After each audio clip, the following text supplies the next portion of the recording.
Iš esmės labai dinamiškai pravažiavom greičių ruožą, labai techniškai, tiksliai.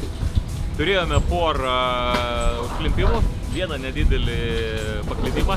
Tai manau, kad praradom kokių 12-13 minučių. Nežiūrint į tai, 5 šiandieną ir grįžom į 10 absoliučio įskaitui. Tai rytoj dar viena Dakaro diena, matysim, kaip čia bus.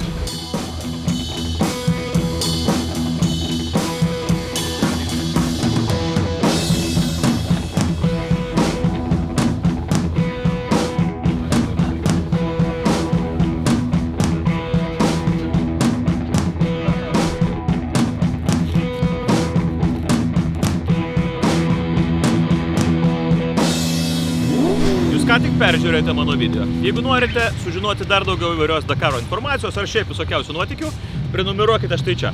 Ačiū, kad žiūrėjote.